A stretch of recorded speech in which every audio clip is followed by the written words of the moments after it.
तो इस वीडियो में मैं बात करने वाला हूं द मेयर ऑफ कैस्टरब्रिज की, जो कि लिखा गया है थॉमस हार्डी द्वारा। तो आइए शुरू करते हैं। बिफोर वी स्टार्ट, ये जो नोवेल लिखा गया था इसकी जो टाइमलाइन है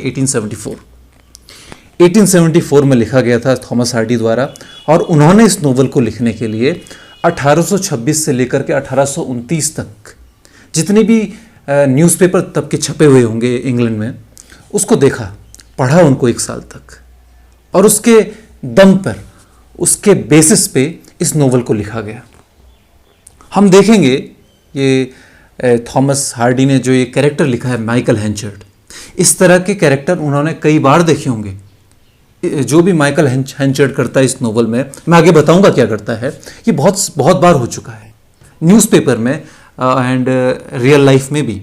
तो ऐसा नहीं है कि उन्होंने उनके इमेजिनेशन में आ गया कि एक आदमी अपनी वाइफ को बेच देता है एंड ये उसकी सोच है, नहीं। उन्होंने कई बार देखा है कि इंग्लैंड में उस ज़माने में कई बार ऐसा हुआ है। तो इस चीज़ को ध्यान में रखते हुए हम इस नोवेल की शुरुआत करते हैं। अब जब नोवेल 1874 में लिखा गया है तो इसकी जो कहानी है 1830 के आसपास जाती है, और तब की कहानी है। और यहाँ पर चैप्टर 1 को शुरुआत करते हैं कि एक आदमी और एक औरत है, दोनों साथ में जा रहे हैं। एक पगडंडी वाला रास्ता है, और उनके कपड़ों को देख करके लग रहा है कि बहुत दिनों से वो चल रहे हैं, और उनके कपड़े धूल से इतने गंदे हो गए हैं। जैसे आप देखते होंगे रोड पे कई लोग होते हैं जो चल रहे हैं या रोड पे ही रहते हैं, उनके कपड़े जो रहते हैं कि धूल से सपटे हुए, तो उस तरह का लुक उनका है। तो हम कह सकते हैं कि ये ज़्यादा रिच लोग नहीं हैं, और इनके हाथ में, वुमेन के हाथ में, जो आदमी के साथ जो वुमेन जा रही है उसके हाथ में एक छोटा सा बच्चा है, और दोनों एक दूसरे से बात नहीं कर रहे हैं। हस्बैंड एंड वाइफ, ये हैं हस्बैंड एंड वाइफ, और दोनों एक दूसरे से बात नहीं कर रहे। एंड इसके आगे हम देखते हैं कि ये दोनों चल रहे हैं एंड हस्बैंड अपने ही किसी बैलेंस शीट को पढ़ रहा है जिसमें कोई गीत वगैरह लिखे हैं, और जो वुमेन है वो कभी अपने बच्चे को देख रही है तो कभी आगे देख रही है। जब बच्चे को देख रही है तो she looks very beautiful, and जब वो आगे देख रही है तो शी लुक्स वेरी पेल, वो बहुत ही बोरिंग लग रही है।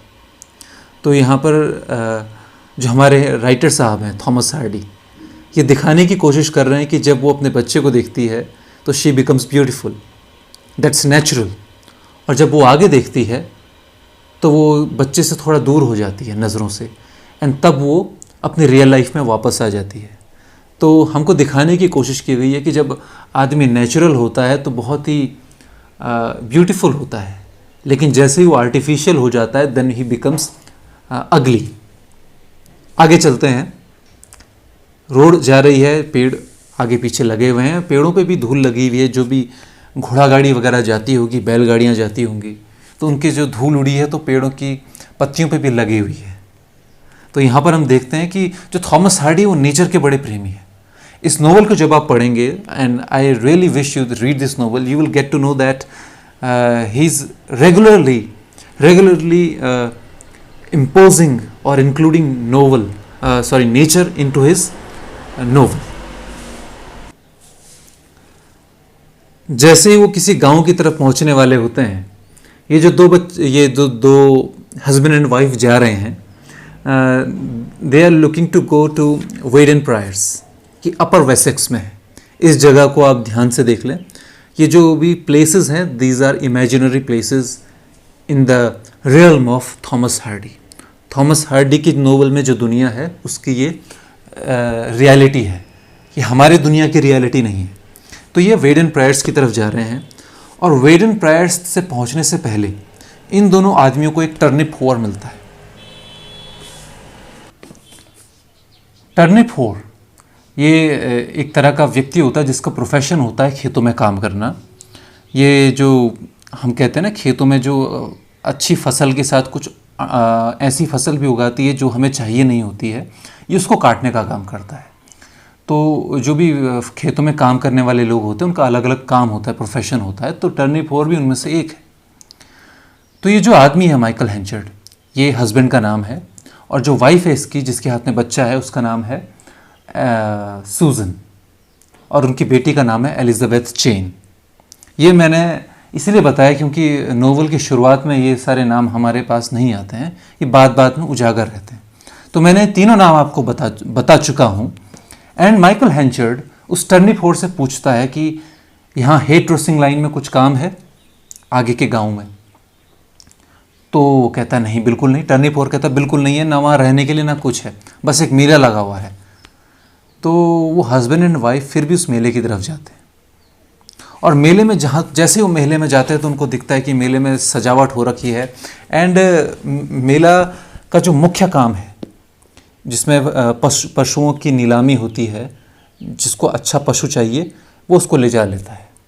और ये शाम का टाइम आ चुका है और शाम के टाइम में अब ज़्यादा कुछ बचा नहीं है, क्योंकि जितने भी अच्छी क्वालिटी के पशु हैं उनको ख़रीदा जा चुका है, बेचा जा चुका है। तो अब जितने भी पशु हैं वो बस ऐसे ही हैं जिनको कोई नहीं लेना चाहता। और हम ये भी देखते हैं कि वहाँ पर बहुत सारे जैसे मेले में चीज़ें होती हैं कि बच्चे इधर उधर जा रहे हैं, जो गांव के जो नीम हकीम हैं वो फ्री का चेकअप करने के लिए आ रखे हैं। एंड बहुत सारी चीज़ें होती हैं, many kinds of activities are being done there. And वहाँ बहुत सारे लोग अपना काम करने के लिए आ रखे हैं और कई सारे लोग तो उन लोगों को देखने के लिए आ रखे हैं कि कितनी भीड़ है। तो इसलिए भीड़ बढ़ चुकी है शाम के टाइम पे। तो हमारा जो कपल है माइकल हेंचर्ड एंड एलिजाबेथ चेन, इनको कोई इंटरेस्ट नहीं है इन सारे खेल खिलौनों में। उनको थोड़ी भूख लगी है तो वो आगे जाते हैं। तो उनको दो टेंट दिखते हैं, एक में बियर बट रही होती है और एक में फर्मिटी बट रही होती है। तो वाइफ है वो नहीं चाहती कि उसका हस्बैंड शराब पिए, और क्यों ना पिए अभी आपको थोड़ी देर में पता चल जाएगा। तो वो वाइफ कहती है कि मुझे फर्मिटी चाहिए, और फर्मिटी खाने के लिए भी अच्छी होती है, न्यूट्रिशियस भी होती है और बच्चे को भूख लगी है। तो हस्बैंड कहता है ठीक है यार। एंड फर्मिटी का मतलब मैं आपको बता दूं, फर्मिटी एक तरह की खिचड़ी होती है पर इसमें मसाला वगैरह नहीं होता है। एंड ये जो ग्रेन्स होते हैं व्हीट के, उसको उबाल करके दूध में मिला करके कुछ बनता है इस तरह का कुछ। इंडिया में मैंने नहीं देखा but it was famous back then in England. So वो अंदर जाते हैं तो उनको देखता है कि बड़ा टेंट है एंड वहाँ एक बुढ़िया है जो एक बड़े से वेसल में फर्मिटी बना रही है। आप इमेजिन कर सकते हैं अपनी आंखों में फर्मिटी बना रही है, लॉन्ग टेबल्स हैं और ओल्ड लेडी एक बहुत बड़े उसमें फर्मिटी घोल रही है और वो फर्मिटी खाने के लिए बैठते हैं। अब आदमी जो है उसको कुछ वो कुछ सूंघता है। वो कहता है ये किसकी खुशबू आ रही है? तो उसको रम की खुशबू आती है। तो वो समझ जाता है कि यहाँ पे रम भी पीने की व्यवस्था है। तो वो ओल्ड लेडी को सिग्नल करता है और ओल्ड लेडी चुपके से नीचे से बॉटल निकालती है, उसकी फर्मिटी में रम डाल देती है और जो रम के पैसे हैं वो टेबल के नीचे से ही वो ले लेती है। उसके बाद तो हेंचर्ड को नशा चढ़ जाता है।